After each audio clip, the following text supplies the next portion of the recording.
छात्रों, आज हम पढ़ेंगे गॉस की प्रमेय, गॉस थ्योरम ऑफ इलेक्ट्रोस्टैटिक्स। ये बहुत इंपॉर्टेंट थ्योरम है। तो यह थ्योरम क्या कहती है, यह प्रमेय क्या कहती है?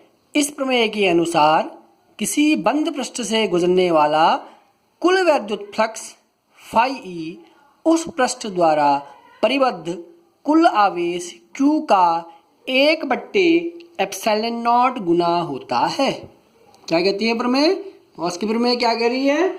इस प्रमेय के अनुसार क्या होगा? किसी बंद पृष्ठ से गुजरने वाला कुल वैद्युत फ्लक्स उस पृष्ठ द्वारा परिबद्ध कुल आवेश का 1/ε0 गुना होता है। ठीक है, तो कैसे लिखते हैं उसको?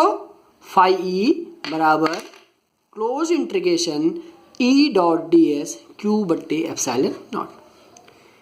ये हमें सिद्ध करना है। ये गॉस की प्रमेय है। तो माना हमारे पास कोई भी बंद पृष्ठ है, तो सबसे पहले याद रखना है कि गॉस की प्रमेय कहाँ लगेगी? जहाँ पृष्ठ क्या होगा? बंद होगा, क्लोज्ड होगा। तो उस पृष्ठ से, उस पृष्ठ में कुछ आवेश रखा है, उसके अंदर कुछ आवेश है, तो उस पृष्ठ से जाने वाला जो कुल वैद्युत फ्लक्स है वो क्या होगा? उसका 1/ε0 गुना होगा उस आवेश का, फाई बराबर Q/ε0। तो जब भी हम गॉस की प्रमेय का एप्लीकेशन करते हैं, तो गॉस की प्रमेय के एप्लीकेशन में हमेशा एक बात आती है।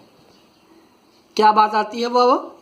कि हम एक गॉसियन पृष्ठ लेते हैं। तो गॉसियन पृष्ठ किसे कहेंगे? तो गॉसियन पृष्ठ वह पृष्ठ है जिसके प्रत्येक बिंदु पर इलेक्ट्रिक फील्ड क्या होता है? बराबर होता है। तो वह पृष्ठ क्या कहलाता है? गॉसियन पृष्ठ कहलाता है। हम इसकी उत्पत्ति करते हैं। तो क्या है? माना हमारे पास कोई बंद पृष्ठ है, इस पृष्ठ के भीतर ओ बिंदु पर एक आवेश Q रखा है। माना इस पृष्ठ का क्षेत्रफल S है। तो हम माना एक छोटा एरिया एलिमेंट ds लेते हैं, वो P बिंदु पर है। तो इस P बिंदु पर इस Q आवेश के कारण इलेक्ट्रिक फील्ड जो होगा वो कहाँ की होगा? आवेश, इलेक्ट्रिक फील्ड बाहर की ओर होगा, प्लस Q आवेश है। जो हमने छोटा ds एलिमेंट लिया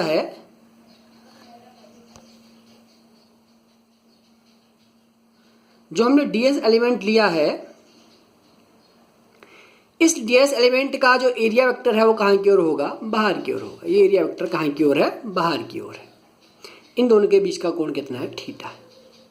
माना O से P तक की दूरी क्या है? R है। इस डी ओमेगा को हम अभी बाद में बात करेंगे। ये डी ओमेगा क्या है? अभी आगे पहली क्लास में पढ़ा है, घन कोण होता है।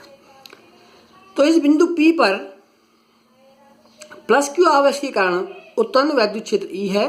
तो इस क्षेत्रफल अवयव ds से होकर जाने वाला कुल वैद्युत फ्लक्स क्या होगा? d फाई बराबर E डॉट ds। हमने पढ़ा है। ठीक, अब डॉट प्रोडक्ट क्या? तो E ds cos थीटा। अब इलेक्ट्रिक फील्ड का मान हमें पता है, E बराबर क्या होता है? 1/4πε0 Q/r²। इस E का मान इसमें रख देंगे तो क्या हो जाएगा? d फाई E बराबर 1/4πε0 Q/r² ds cos थीटा। अब ये ds cos θ/r², इसे हम क्या कहते हैं? घनकोण कहते हैं। या घनकोण क्या होता है? किसी गोलीय पृष्ठ का क्षेत्रफल, गोले के केंद्र पर जो कोण अंतरित करता है उसे क्या कहते हैं? घनकोण कहते हैं। तो गोलीय पृष्ठ है, माना ये हमारा गोलीय पृष्ठ है, इसके यह गोले के केंद्र पर जितना कोण अंतरित कर रहा है, इसके केंद्र पर जितना कोण अंतरित कर रहा है, यह क्या है? डी ओमेगा है। तो डी ओमेगा बराबर होता है ds/r²। अब यहाँ पर आप देख रहे हैं E और ds एक ही दिशा बनी है। तो ds के दो कंपोनेंट होंगे, ds cos थीटा और ds sin theta. ds cos theta जो कंपोनेंट होगा वो कहाँ की ओर होगा? E के साथ होगा। इसलिए हम डी ओमेगा बराबर क्या लिख सकते हैं? ds cos θ/r²। तो हम लिख लेंगे ds cos θ/r² बराबर हमारा क्या आ गया? डी ओमेगा घनकोण। इसका मान ऊपर रख देंगे, d फाई बराबर Q/4πε0 डी ओमेगा। अब हमें निकालना क्या है? हमें इस संपूर्ण पृष्ठ से होकर गुजरने वाला निकालना है। तो हम इसका क्या कर देंगे? हम इसका इंटीग्रेशन कर देंगे। तो फाई बराबर क्लोज इंटीग्रेशन d फाई। तो phi close integration d phi का मान ऊपर से रख देंगे Q/4πε0 डी ओमेगा। Q आपका कांस्टेंट, 4π आपका कांस्टेंट, ε0 आपका कांस्टेंट, ये बाहर आ जाएगा। इंटीग्रेशन डी ओमेगा, और डी ओमेगा का इंटीग्रेशन क्या होगा? ओमेगा। अब आपको पता है, जैसे आपको पता है एक वृत्त, जब एक वृत्त खींचते हैं तो वृत्त पूरा वृत्त की पेरिफेरी जो होती है केंद्र पर कितना का कोण बनाती है 2 पाई का।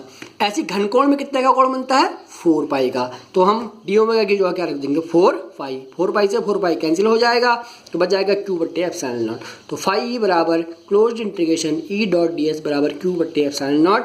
यही हमारी क्या होती है गॉस की प्रमेय होती है। डी ओमेगा बराबर 4 पाई। तो यह हमारी क्या है गॉस की प्रमेय है।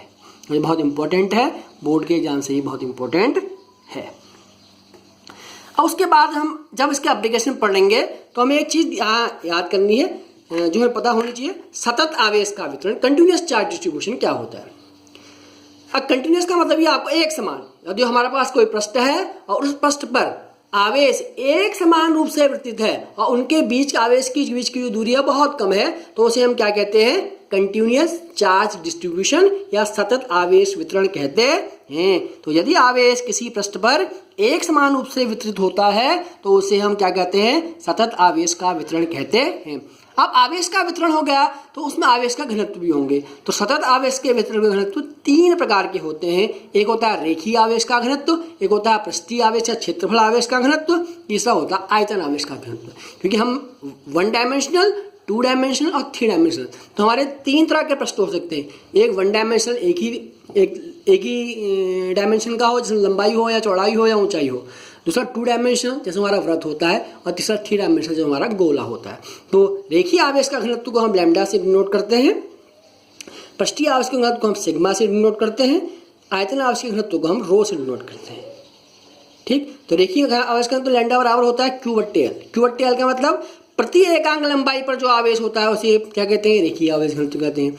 इसी प्रकार प्रति एकांक क्षेत्रफल पर जो आवेश होता है उसे हम क्या कहते हैं पृष्ठीय आवेश घनत्व कहते हैं।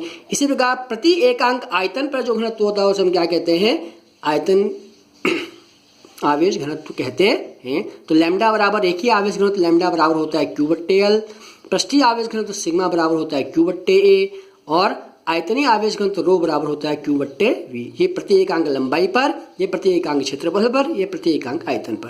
अब कैसे इसका उदाहरण कैसे देंगे, हमारे पास सीधा लंबा तार है तो क्या होगा रेखीय आवेश घनत्व।